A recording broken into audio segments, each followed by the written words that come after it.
Subscribe कीजिए हमारे YouTube channel नाते रजा को और बेल आइकन को प्रेस कीजिए, जिससे आपको हर रोज न्यू वीडियो की नोटिफिकेशन। सुने, अल्लामा उस्मान रदी अल्लाह तबारक व तआला अपनी किताब में जो लिखते हैं मैं उसका खुलासा पेश करूं, आपको अंदाजा होगा कि अल्लाह की तरफ बढ़ने वालों माँ बाप को छोड़कर, इसलिए कि एक सहाबी ने पूछा, या रसूल अल्लाह, अगर मुझे पहचानना हो, मालूम करना हो कि अल्लाह मुझसे राजी है कि नाराज है, तो मैं कैसे पता करूं? तो उस वक्त मेरे सच्चे नबी गैब दा नबी ने फरमाया था कि घर जाके देख, अगर तेरे माँ बाप तुझसे राजी है तो अल्लाह भी तुझसे राजी है, और माँ बाप नाराज है तो अल्लाह भी तुझसे नाराज है। आप अंदाजा फरमाएं, शबे बारात में उनकी बख्शिश नहीं है जो माँ बाप को सताते हैं, दिल दुखाते हैं, तकलीफ पहुंचाते हैं। अल्लाह अकबर। जलसों के अंदर उलमा के पीछे दौड़ते हाथ चूमने के लिए, पीरों के पीछे दौड़ते हाथ पैर चूमने के लिए, मज़ारात की चादर चूमने के लिए एक दूसरे पे गिरते पड़ते हैं। मज़ारात की चादर चूमने वालों, उलमा के हाथ चूमने वालों, पीर और मशाइखों के हाथ पैर चूमने वालों, मैं मना नहीं करता, लेकिन तुमसे पूछना चाहता हूं, क्या कभी अपने माँ बाप के भी हाथ चूमते हो? अगर अपने माँ बाप के हाथ चूमते हो तो माँ बाप के हाथ चूमने के बाद पीर और मुर्शिद का हाथ चूमना, उलमा का हाथ चूमना, सादात के हाथ चूमना तुम्हारे काम आ सकता है। लेकिन माँ बाप को बुड्ढा बुड्ढी कह के उनके दिलों को तकलीफ पहुंचाकर अगर गिलाफे काबा भी चूमोगे तो वो तुम्हारे मुंह पे मार दिया जाएगा, वो अमल तुम्हारा कबूल नहीं किया जाएगा। सुल्तानुल आरिफीन बायजीद बुस्तामी रहमतुल्लाह अलैह के बारे में हजरत सैयदना उस्मान इब्न हसन अपनी किताब में लिखते हैं, कहते हैं कि हजरत बायजीद बुस्तामी रहमतुल्लाह ताला अलैह एक ऐसे बुजुर्ग हैं जिनको अल्लाह ने मकाम विलायत अता किया, विलायत के मकाम पर पहुंच गए। लेकिन आप जानते हैं, उलमा भी जानते हैं, सूफिया भी जानते हैं, मशाइख भी जानते हैं कि विलायत की एक किस्म नहीं है, विलायत की कई किस्में हैं, और विलायत में भी अलग अलग क्वालिटी होती है, बड़े मकामात होते हैं, बड़े मर्तबे होते हैं। अल्लाह अकबर। सबसे बड़ा मर्तबा विलायत की कायनात में जो है उसको मकाम महबूबियत कहते हैं, और वो मकाम महबूबियत जो है उसमें दो लोग मशहूर हुए पूरी उम्मत में। एक तो हमारे मुर्शिद सरकार गौसे आजम शेख अब्दुल कादिर जिलानी है, और दूसरे जो महबूब है हजरत सैयदना निजामुद्दीन औलिया महबूब इलाही है। अल्लाह अकबर। तो अलग अलग मकामात है, फर्दियत का मकाम है, कुतबियत का मकाम है, इसी तरीके से विलायत का मकाम है, इसी तरीके से मजजूबियत का मकाम है, इसी तरीके से अलग अलग मकामात है, सैर अल्लाह, सैर मिन अल्लाह, सैर फिल्लाह, ये अलग अलग सूफिया की इस्तिलाहात है। उसमें से एक मकाम है विलायत का जिसको मकाम हुजूरी कहते हैं। ये मकाम हुजूरी क्या होता है? ये मकाम हुजूरी वो होता है कि वली जब मकाम हुजूरी में कदम रखता है तो हर वक्त उसके सामने यार का जलवा मौजूद होता है। एक लम्हे के लिए भी जलवाए यार उसकी निगाहों से ओझल नहीं होता, वो हर वक्त मुशाहिदा यार में मसरूफ होता है। सुल्तानुल आरिफीन को शौक था, अल्लाह ने विलायत का मकाम तो दिया, अल्लाह ने विलायत का मर्तबा तो दिया, लेकिन मुझे मकाम हुजूरी चाहिए। मकाम हुजूरी मतलब जलवाए यार हर वक्त मौजूद रहे, कुछ ऐसा कर दे मेरे किरदगार आंखों में कि जलवागर रहे रुख की बहार आंखों में। अल्लाह अकबर। तो जलवाए यार की खातिर मकाम हुजूरी के लिए अल्लाह अल्लाह हजरत बायजीद मेहनत कर रहे हैं, जो निसाब बताया है बुजुर्गों ने उस पर अमल कर रहे हैं। बिल आखिर जहन में एक बात आती है, और जो जहन में बात आई वो ये कि बरसों से मेहनत की है, रोजे भी रखता हूं, इबादतें भी करता हूं, फिर माँ की खिदमत भी करता हूं, फिर माँ के लिए कुछ कमाना भी पड़ता है। माँ के पास आए और ज़हन में बात आई, अगर मैं ये सारे जंजाल से निकल जाऊं, मैं ये सारी चीजों से निकल जाऊं और रात दिन इबादत इबादत इबादत करूं तो मुझे मकाम हुजूरी जल्दी से मिल सकता है। माँ के पास आते हैं, अम्मी के पैर पकड़ के कहते हैं, अम्मी मुझे मकाम हुजूरी चाहिए। माँ ने बड़ी सादगी से कहा, मतलब क्या बेटा? माँ मकाम हुजूरी चाहता हूं, मेहनत करता हूं, मशक्कत करता हूं, इबादत करता हूं, लेकिन वो मंजिल पर नहीं पहुंच पाता, क्योंकि तुम्हारे काम भी करना, कारोबार भी करना, ये भी करना, ये भी करना, ये भी करना।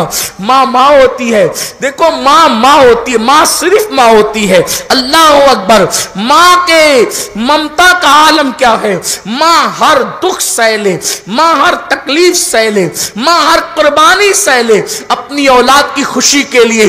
मां गमों का हिमालय अपने सीने पे रखना तो पसंद करती है, लेकिन अपनी औलाद की पेशानियों पर कभी गमों की लकीरें नहीं देख सकती। एक मां अपना पूरा शबाब अपनी औलाद के लिए कुर्बान कर देती है, लेकिन औलाद की खुशियों की खातिर वह खुद कड़वे घूंट पी करके रहती है, खुद भूखी रहकर औलाद को खिलाती है, खुद पसंद की ग़िज़ाओं से मुंह फेर कर औलाद को खिलाती है। काश की औलाद भी अपने माँ बाप की कुर्बानियों को महसूस करते। अल्लाह अकबर। माँ के पास आए, माँ मकाम हुजूरी चाहिए, बेटा उसके लिए क्या करना पड़ेगा। अम्मी मसरूफियतों से निकलना पड़ेगा, रात दिन इबादत करनी पड़ेगी। तो माँ अगर आप इजाजत दे दे, आप अपने हुकूक मुआफ कर दें तो मैं जंगल में चला जाऊं, रातों दिन अल्लाह की इबादतें करूं। हजरत बायजीद ने पूछा, माँ माँ होती है। माँ ने कहा, बेटा अगर तुमको ये लगता है कि मेरे पास से जाकर तुम्हें खुदा मिलेगा तो फिर मैं इजाजत देती हूँ, जाओ मेरी तरफ से इजाजत है, जितनी बातें करनी कर लो। हजरत बायजीद बुस्तामी अल्लामा उस्मान इब्न हसन लिखते हैं कि तकरीबन 30 या 40 साल तक बायजीद पहाड़ की गारों के अंदर जंगलों बियाबान में रहे। एक ही लिबास पर वो 30-40 साल गुजार दिए, कपड़ों के चितड़े उड़ने लगे। 30-40 सालों में कभी आईना भी नहीं देखा। इबादत इबादत इबादत, हत्ता के दरख्त की पत्तियां खाकर, सहरी की, पानी पीकर इफ्तार की, पानी पे सहरी की, दरख्त की पत्तियां चबाकर इफ्तार किया, लेकिन वो मकाम मिला नहीं। 30-40 साल की मेहनतों पर भी वो मकाम नहीं मिला जिसके वो मुतलाशी थे। एक दिन हजरत सुल्तानुल आरिफीन बायजीद बुस्तामी जंगल से निकले और बस्ती की तरफ गए। बस्ती में कदम रखा तो मां की याद आई। मां की याद आई तो सोचा, इतना अरसा हो गया मां को देखे, चलो अम्मी की जियारत कर लें, मां की जियारत कर लें। मैं तो अपने जवानों से कहता हूं, किसी का खूबसूरत चेहरा देख करके वो अज्र और सवाब नहीं मिलता, जो माँ बाप का झुर्री पड़ा हुआ चेहरा देखने से अल्लाह अज्र और सवाब अता फरमाता है। लोगों के पीछे भागने वालों, हमारी जन्नत तो अल्लाह ने हमारे घर में रखी। कामयाबी के मुतलाशियों, हमारी कामयाबी तो हमारे घर में है। कहां जा रहे हो? किस कदर दुनिया परस्त हुए, खुदा छोड़ा, नबी छोड़ा, माँ बाप छोड़ा, कुरान छोड़ा, दीन छोड़ा, मजहब छोड़ा, मसलब छोड़ा, सबसे दूर भागकर कहां जाओगे? एक दिन मौत है, एक दिन अल्लाह है, एक दिन 2 गज जमीन में लेटना है। अल्लाह अकबर। सुल्तानुल आरिफीन बायजीद बुस्तामी जैसे ही बुस्तान की सरजमीन की बस्तियों से गुजरने लगे, मां की याद आई, दिल ने कहा चलो अम्मी की जियारत कर लेते हैं। फौरन शैतानी वसवसा आया, अम्मी मर गई होगी, इसलिए कि 30-40 साल हो गए, मैं बूढ़ा हो गया, वो तो पहले से बूढ़ी थी, मर गई होगी। फिर दिल ने ख्याल आया, शैतानी वसवसे को खत्म किया, चलो मर गई होगी तो कब्र पे फातिहा पढ़ लेंगे, क्योंकि माँ बाप की कब्र पे जाना भी तो कोई बात है ना। इसलिए कि अल्लाह के रसूल अलैहिस्सलाम फरमाते हैं, जो जुमा के दिन अपनी माँ या अपनी बाप या दोनों की कब्र पर पाबंदी से हाजिरी देगा, उसके मरने के बाद फरिश्ते उसकी कब्र पर ज़ियारत के लिए आया करेंगे।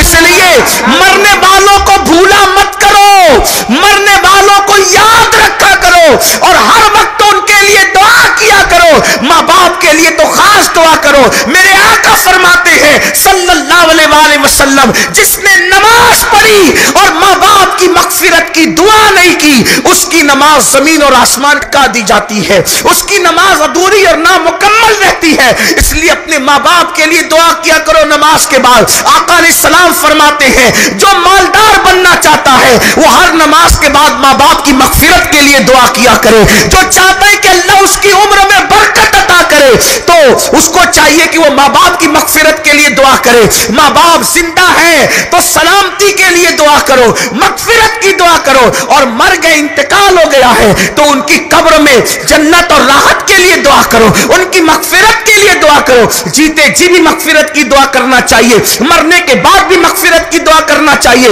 لوگوں یاد رکھو, اپنے ماں باپ کو نہ بھولو.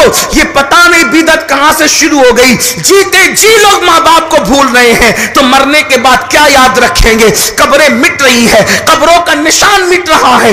اللہ اکبر. ایک وقت وہ آئے گا کہ کبھی باپ کا دامن پکڑ کر بیٹا کہے گا دادا کی قبر کہاں ہے بتاؤ, تو شاید نہیں بتایا جا سکے گا. بلکہ کسی نے مجھے بتایا کہ ایک مرتبہ ایسا ہوا کہ شب برات پر 1 سال کے بعد جو ہے بیٹا اپنے باپ کی قبر پہ گیا تو وہاں پہلے سے لوگ فاتحہ پڑھ رہے تھے. اس نے کہا بھئی آپ کو میرے باپ سے کیا ہمدردی ہے کہ آپ لوگ فاتحہ پڑھ رہے ہیں؟ تو انہوں نے کہا یہ تیرا باپ نہیں, ہمارا باپ ہے, اس کی قبر ہے. تو اس نے کہا میرے باپ کی قبر ہے.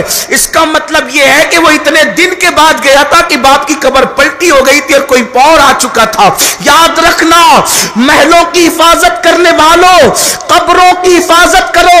ہم قبر پجوا لوگ نہیں ہیں, لیکن اتنا ضرور ہے کہ قبروں کو ضائع کرنے والے بھی نہیں ہیں. اس کی وجہ یہ ہے کہ رسول اللہ نے اپنی زندگی کا سب سے پہلا سفر جو 6 سال کی عمر میں کیا ہے, نہ حج کے لیے نہ عمرہ کے لیے کیا ہے, اپنے والد بزرگوار کی مزار پر حاضری کے لیے اٹھا کر کے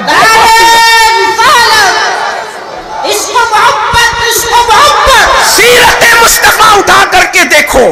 اللہ کے رسول نے 6 سال کی عمر میں سفر کیا. پھر حجۃ الوداع کے موقع پر حج کو جا رہے ہیں تو ام المومنین سیدہ عائشہ صدیقہ فرماتی ہیں کہ حج کے موقع پر میں نے دیکھا رسول اللہ کا چہرہ ایسے تمتما رہا تھا جیسے 14ویں رات کا چاند بدلی سے نکلتا ہے. میں نے پوچھا آقا اتنے خوش کیوں ہیں؟ تو فرمایا میں اپنی امی کے مزار پر حاضری کے لیے گیا تھا اور اللہ نے میری خاطر ان کی قبروں سے ان کو باہر کیا. میں نے آواز دی تو وہ قبر سے باہر تشریف لائی اور میرا کلمہ پڑھ کر وہ میری امت میں داخل ہو گئی. حضور ماں کے مزار پہ جا کر اتنا خوش ہو رہے. لوگ کہتے ہیں کلمہ پڑھ کے مسلمان ہو گئی. ہم نہیں مانتے اس بات کو. ہم یہ کہتے ہیں وہ تو مسلمان پہلے سے تھی, وہ مسلمان پہلے سے تھی, امت محمدیہ میں داخل ہو گئی, ملت ابراہیم پر تھی, لیکن امت محمدیہ میں داخل ہو کر خیر امت کا شرف بھی پا گئی. یہ بات ہے. لوگ کہتے ہیں وہ نبی کی ماں کافرہ تھی. ہم نے کہا تو اپنے ایمان کی خبر لے. کہا گی کافرت؟ نبی کے ماں باپ بھی کافر ہوتے ہیں. ارے چور ڈاکو کے گھر میں ولی پیدا نہیں ہوتا, کافر کے گھر میں سید الانبیاء کیسے پیدا ہو سکتے ہیں؟ لوگوں کو بات کرنے سے پہلے سوچنا چاہیے. پھر لوگ کہتے ہیں قرآن حدیث کی بات کرو, یہ لفاظیاں نہ کرو. میں نے کہا حدیث اٹھا کے پڑھو, تفسیر اٹھا کے پڑھو. حضرت سیدنا موسیٰ علیہ السلام جب فرعون کے محل میں گئے تو اللہ اکبر, ہر دائی کا دودھ پیش کیا گیا. موسیٰ علیہ السلام نے منہ پھیرا, کسی دائی کا دودھ نہیں پیا کیونکہ وہ مشرکہ تھی, وہ کافرہ تھی, وہ فرعونی تھی. حضرت موسیٰ نے کسی کا دودھ نہیں پیا. پھر حضرت موسیٰ کی بہن محل میں پہنچی اور کہا کہ میں ایک ایسی دائی کو جانتی ہوں کہ جو بچہ کسی کا دودھ نہیں پیتا اس کا پی لیتا ہے. تو حضرت موسیٰ کی امی کو لایا گیا. فرعون کو نہیں معلوم تھا یہی ماں ہے. فرعون نے کہا اے دائی اگر ہمارا بچہ تیرا دودھ پی لے گا تو ہم تجھے محل میں رکھیں گے اور ہر روزانہ تجھے درہم عطا کیا کریں گے. پھر حضرت موسیٰ ماں کی گود میں آئے اور پھر ماں کا دودھ شوق سے پینے لگے. ہم پوچھتے ہیں جب موسیٰ کو اتنا شعور ہے کہ وہ کسی کافرہ اور مشرکہ کا دودھ نہیں پیتے تو جانے موسیٰ محمد الرسول اللہ کی شان کا عالم کیا ہوگا. بس فرق اتنا ہے, توجہ کرنا, فرق اتنا ہے کہ حضرت موسیٰ نے کسی کافرہ کا دودھ نہیں پیا اور جانے موسیٰ کی شان یہ ہے کہ جس کا دودھ پی لیا اس کو کافر رہنے نہیں دیا, ایمان کی دولت عطا فرما. یہ بڑی شان. اسی لیے تو میرے امام کہتے سب سے اولا وہ آلہ ہمارا، سب سے بالا وہ آلہ ہمارا نبی، اپنے مولا کا پیارا ہمارا نبی، دونوں عالم کا دولہ ہمارا نبی، خلق سے اولیاء، اولیاء سے رسول، رسولوں سے آلہ ہمارا نبی۔ اللہ کے رسول علیہ السلام نے اپنے والد کے مزار پر حاضری دی، والدہ کے مزار پر حاضری دی، شہدائے احد کی قبروں پر حاضری دی۔ اللہ کے رسول علیہ السلام خود تشریف لے گئے۔ بخاری اٹھا کر کے دیکھیں، آپ کو پتا چلے گا، سیاہ اٹھا کر دیکھیں، شہدائے احد کے مزارات پر آپ کی حاضری دینا، جانا، امت کے لیے مغفرت کی دعا کرنا ثابت ہے۔ تو آپ بھی جائیں شب برات میں، اور ماں باپ کی مزار پر بھی جایا کرے، ماں باپ کی مزار پر بھی فاتحہ پڑھا کرے۔ ہاں یہ اور بات ہے، ہم آپ کو یہ نہیں کہتے کہ وہاں جا کے سجدہ کرو، اللہ کے سوا کسی کو سجدہ کرنے کی اجازت نہیں۔ جو آداب قبور ہے، زیارت قبور کے آداب ہے، اس کے مطابق حاضری دو۔ دو ہاتھ کے فاصلے پہ کھڑے رہو، وہاں آگ نہ سلگایا کرو، وہاں آگ نہ جلایا کرو، وہاں جا کے ہنسی مذاق نہ کیا کرو، وہاں جا کے خرافات نہ کیا کرو۔ ہاں عطر چھڑکو، پھول ڈالو، اور جو ہے وہ دعائیں کرو، مغفرت کی دعائیں کرو، اپنے لیے کرو، ان کے لیے دعائیں کرو۔ اور اگر کسی ولی کے مزار پر جاؤ، اپنے لیے دعا کرو، ان کے لیے دعا کرو، اور ان کو اللہ کا بندہ سمجھ کر اگر ڈائریکٹ ان سے کچھ مانگنا چاہو اس عقیدے کے ساتھ کہ اللہ کی عطا سے یہ مجھے دے سکتے ہیں، تو مانگ بھی سکتے ہو۔ ڈائریکٹ اللہ سے مانگنا چاہو تو ان کے وسیلے سے بھی مانگو، اور ان کو اللہ کا بندہ سمجھ کر، بے اذن اللہ دینے والا سمجھ کر مانگو۔ تو اس میں بھی کوئی فتویٰ نہیں۔ کہا کیوں کوئی فتویٰ نہیں؟ میں نے کہا جب ڈاکٹر دوا دے سکتا ہے تو ولی کچھ کیوں نہیں دے سکتا؟ اسی لیے میرے امام بڑی پیاری بات لکھتے، کہتے ہیں حاکم حکیم داد و دوا دے یہ کچھ نہ دے، حاکم حکیم داد دوا دے یہ کچھ نہ دے، مردود یہ مراد کس آیت خبر کی ہے؟ یہ تو لایا کہاں سے ہے کہ حاکم تو داد دے سکتا ہے اور حکیم دوا دے سکتا ہے اور محبوبان بارگاہ کچھ نہیں دے سکتے؟ یہ کتنی حیرت کی بات ہے۔ لیکن لوگ کہتے ہیں وہ کیسے سن سکتے ہیں، وہ کیا سن سکتے ہیں؟ یہ ایک بہت دور کی بحث آ جاتی ہے، پھر میں اس میں نہیں پڑھنا چاہتا، حالانکہ میرے پاس اس کے حوالے سے دلیلیں بھی ہیں۔ ہمارے پاس اہل سنت کے پاس 1450 سالہ ذخیرہ موجود ہے۔ لیکن ایک بات میں آپ سے عرض کر دیتا ہوں، آپ کو بات سمجھ میں آ جائے گی۔ آپ جانتے ہیں جو کتاب بڑی مشہور کتاب ہے، ان کے اور ہمارے درمیان مشترک ہے، وہ بھی مانتے ہیں، بلکہ ترجمہ انہوں نے کیا ہے، حیات الحیوان نام کی کتاب ہے، وہ مانتے ہیں اس کو، اس لیے میں تھوڑا حیات الحیوان کو لا رہا ہوں تاکہ لوگوں کی حیوانیت چلی جائے۔ حیات الحیوان کے اندر ایک روایت لکھی ہوئی ہے، اس حدیث پر کچھ لوگوں نے سند پر جرح بھی کیا ہے، لیکن آپ توجہ کریں کہ حدیث پاک میں آتا ہے کہ جب کوئی بیوی، عورتیں بھی موجود ہیں، جب کوئی بیوی اپنے شوہر سے جھگڑا کرتی ہے، کیا کرتی ہے؟ بولیں، مل کے بولیں، یہ بات بولنی پڑے گی آپ کو، کیونکہ آپ کے ساتھ ہوتا ہے یہ حادثہ روزانہ۔ نہیں ہوتا تو آپ کہیں گے نہیں ہوتا تو میں کہتا ہوں میں نہیں مانتا، اس لیے کہ مولانا ہو، مفتی ہو، ولی ہو، کتب ہو، ابدال ہو، سب کے گھر میں ہوتا ہے، کم کسی کے گھر میں زیادہ، اور یہ نہ ہو تو زندگی کا لطف ہی کچھ نہیں ہے نا۔ ہاں مزہ ہی کچھ نہیں۔ حضرت ابراہیم کے گھر میں بھی ایک بار ہو گیا، تو ابراہیم علیہ السلام نے کہا اللہ یہ سارا مجھ سے جھگڑتی ہے، اللہ نے فرمایا میں نے عورت کو ٹیڑھی پسلی سے پیدا کیا، اس کو سیدھا کرنے کی کوشش نہ کرنا۔ لڑتی ہے بیچاری، اچھا ہی نہیں، حق بھی ہے لڑنے کا، اللہ محبت سلامت رکھے۔ یہ نہ ہو تو جنت بھی ادھوری معلوم ہوتی ہے، ان کی اپنی محبتیں۔ بہرحال حدیث پڑھ رہا تھا، توجہ فرمائیں۔ اس پہلے کہتے ہیں اس کی سند پر محدثین نے کچھ جرح کیا، لیکن جنہوں نے ترجمہ کیا ان کی نظر کر رہا ہوں، وہاں سے ترجمہ ہے جو منکر ہے علم غیب کے بھی، کہ جب کوئی بیوی اپنے شوہر سے جھگڑا کرتی ہے اور وہ شوہر جنتی ہوتا ہے تو جنت سے حور اس بیوی کو کہتی ہے او نادان، میرے شوہر سے تو جھگڑتی کیوں ہے جبکہ جنت میں اس کے لیے ہوں، اس بیوی کو کہتی ہے۔ اب آپ سے پوچھتا ہوں جنت کہاں ہے؟ جنت کہاں ہے؟ جنت سدرۃ المنتہا کے بھی اوپر ہے، توجہ ہے آپ کی، جنت کہاں ہے؟ سدرۃ المنتہا کے بھی اوپر ہے۔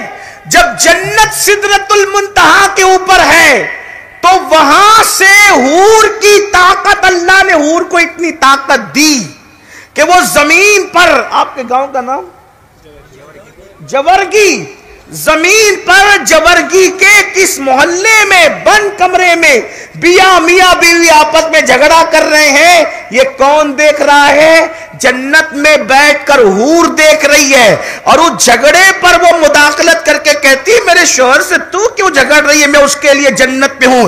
अब बताओ, जब जन्नत की हूर को अल्लाह ने इतनी ताकत अता की है तो अपने महबूब मोहम्मद रसूलुल्लाह को देखने और सुनने की कितनी ताकत अता की होगी। शेख अब्दुल कादिर जिलानी को कितनी ताकत मिली होगी, मोइनुद्दीन गरीब नवाज को कितनी ताकत मिली होगी, हजरत महबूब इलाही को कितनी ताकत और कुव्वत मिली होगी। इससे पता चला तो पहले आप हदीस पे नजर रखें। नादानी के साथ लोग कुछ भी बातें कर देते हैं, वहां जाते हैं तो वो तो मिट्टी का ढेर है, वो तो सुनते नहीं, वो तो ये नहीं, वो तो वो नहीं। ये खुराफात बंद करो, कुरान और सुन्नत की तरफ नजर रखो। अल्लाह अकबर। तो बात दूर ना निकल जाए, अर्ज ये कर रहा था, अभी मेरे उन्वान पर मैं नहीं आया, जल्दी जल्दी से उन्वान की तरफ आते हैं। हजरत सुल्तानुल आरिफीन बायजीद बुस्तामी रहमतुल्लाहि ताला अलैह ने सोचा कि अम्मी से मिलते हैं, फौरन शैतानी वसवसा आ गया, अम्मी का तो इंतकाल हो गया होगा, बरसों बीत गए, 30-40 साल हो गए, अम्मी से क्या मिलेंगे। फिर ख्याल आया दिल में, चले ना सही माँ जिंदा ना हो तो कब्र पर चले जाएंगे, कब्र पर हाजिरी देंगे। बिल आखिर सुल्तानुल आरिफीन अपनी माँ से मिलने के लिए अपने मोहल्ले की तरफ बढ़ते हैं। और जब मोहल्ले की तरफ बढ़े तो वहां गए तो क्या देखा, माँ का झोपड़ा सलामत था, दिल को करार आ गया। मकान सलामत मतलब मकीन सलामत, जब तक के मकीन मकान में रहेगा सलामत रहेगा। बैठ गए, सोचा माँ को जगाऊं कि नहीं जगाऊं, देखो ये अल्लाह वाले हैं, माँ को दस्तक देकर उठाऊं कि नहीं उठाऊं, माँ सो रही होगी, 30-40 साल के बाद आए हो और माँ को उठा करके नींद खराब करते हो।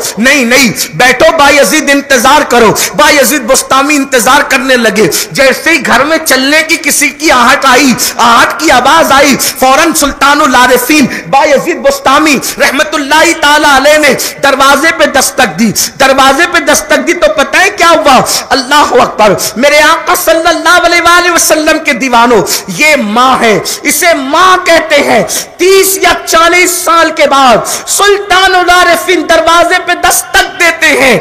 जब दरवाजे पे दस्तक हुई तो अंदर से आवाज आई, बायजीद मेरे बेटे तू आ गया है, बायजीद मेरे बेटे तू आ गया है। दरवाजा खुला, बेटे को मौजूद पाया।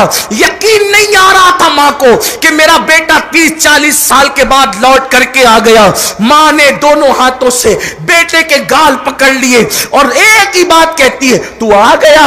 ये कहते हैं जी अम्मी मैं आ गया। तू आ गया? जी अम्मी मैं आ गया। वजूद देखा, बिखरी दाढ़ी, फटे पुराने कपड़े, अजीब हालत थी। गए थे तो क्या हाल था, आलमे शबाब था। आए हैं तो बुढ़ापे के अल्लाहु अकबर रंग में ढल करके आए हैं। बायजीद बुस्तामी की अम्मी को यकीन नहीं आता। एक ही सवाल, तू आ गया? ये कहते हाँ मैं आ गया। तू आ गया? मैं आ गया। तू आ गया? मैं आ गया। मां को यकीन हुआ तो फिर दूसरा सवाल किया, मेरे बेटे जिस मकाम और मर्तबे को पाने के लिए तू मुझे छोड़ करके गया था, क्या वो मकाम और मर्तबा तुझे मिल गया? उस मंजिल पर तू फाइज हो गया? उस वक्त तो बायजीद बुस्तामी को पहली बार एहसास हुआ कि मैं तो इतनी बातें करके रह गया। आंख में मोटे मोटे आंसू मंडलाने लगे, मिसगाह पर आंसुओं के सितारे झिलमिलाने लगे। मां ने जैसे पूछा वो मकाम हुजूरी मिला? तो कहते नहीं अम्मी वो मकाम मुझे नहीं मिला। कितने साल हुए अम्मी? 30-40 साल हुए। ना लिबास तब्दील किया, ना आईना देखा, ये बिखरे हुए बाल, ये कपड़ों के चितड़े यार की मोहब्बत में, लेकिन वो मकाम मिला नहीं जो चाहते थे। मां तड़पी, वो हाथ के अंदर इसी तरीके से गाल थे और पूरी जज्बात की कैफियत में रात के आखिरी पैर में आसमान की तरफ निगाह उठी और ममता बोल पड़ी, मौला देख तो सही तेरी तलब में मेरा बेटा कितनी मेहनत कर रहा है। मौला एक मां की दुआ है, ये जो मकाम चाहता है वो मकाम अता कर दे। 2 जुमले निकलने थे, हिजाबात उठ गए। बायजीद मां के कदमों में भी गिर के कहते हैं, मां मैं नादान था, अल्लाह को पहाड़ों में ढूंढ रहा था, मुझे क्या मालूम कि 30 साल की मेहनत जान ना ماں کے دو جملوں نے وہ مقام عطا کر دیا۔ اے میری قوم کے جوانوں، آؤ ان کے قدم پکڑیں، آؤ ان کی خدمت کریں، ورنہ شب برات میں بھی مغفرت نہیں ہوگی۔